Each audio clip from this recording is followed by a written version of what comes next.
एक समय की बात है। एक छोटे से गांव में एक बहुत ही अजीब अजीब बातें होती रहती थी। गांव वाले बहुत ही जबान चलाई और आश्चर्यजनक घटनाओं का सामना करते रहते थे। उनमें से एक बार ऐसा हुआ कि गांव में एक जादुई औरत की कहानी चर्चा में आई।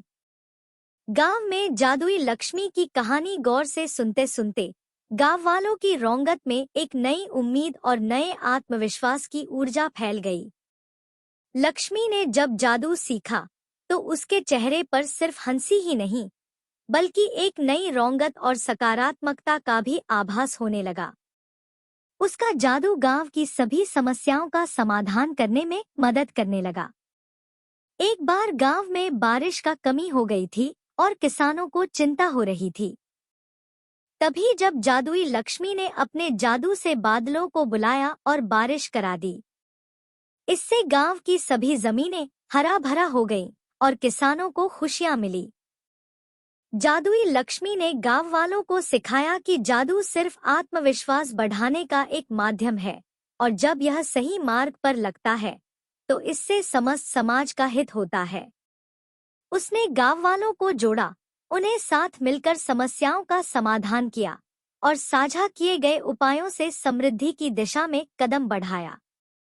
जादुई लक्ष्मी की उपदेशों से गांव वाले न केवल अपने स्वयं के जीवन को सुधारने में सक्षम हुए बल्कि उन्होंने अपने आसपास के लोगों की जीवन शैली में भी सकारात्मक बदलाव लाने का संकल्प किया।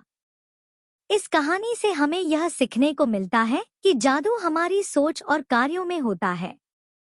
अगर हम सही दिशा में अपनी क्षमताओं का इस्तेमाल करते हैं तो हम समस्त समुदाय को सुख, समृद्धि और समर्थन प्रदान कर सकते हैं। उस गांव की सबसे बुजुर्ग औरत, दादी माता, हमेशा ही ऐसी कहानियों का अध्ययन करती रहती थी और उन्हें लोगों के साथ साझा करती रहती थी। उनकी कहानियों में आकर्षित होकर गांव वाले बच्चे बड़े चौंके रह जाते थे।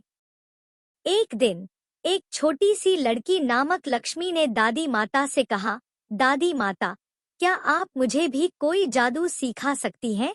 दादी माता हंसते हुए उत्तर दी, बिल्कुल मेरी प्यारी, लेकिन जादू सीखने के लिए तुम्हें समझदारी और सच्चाई की आवश्यकता होती है। इसके बाद दादी माता ने लक्ष्मी को अनेक जादू और उपायों का सिखाया। लक्ष्मी ने धीरे धीरे वे सभी जादू सीख लिए और उन्हें अच्छी तरह समझने लगी। एक दिन लक्ष्मी गांव की सभी बच्चों के सामने अपने जादू कौशल का प्रदर्शन करने का निर्णय लिया। लोग चौंके रह गए जब लक्ष्मी ने हवा में एक सुंदर सी घर की तस्वीर बना दी और उसमें चली गई। सभी बच्चे हैरान हो गए और उन्होंने लक्ष्मी की ओर आदर से देखा। इस पर दादी माता ने हंसते हुए कहा, देखा, जादू में ताकत तब होती है जब तुम उसे अच्छे इरादों के साथ इस्तेमाल करते हो। जादू सिर्फ हेरफेर के लिए नहीं होता बल्कि उसे अच्छे कारगर कारणों के लिए भी इस्तेमाल किया जाता है।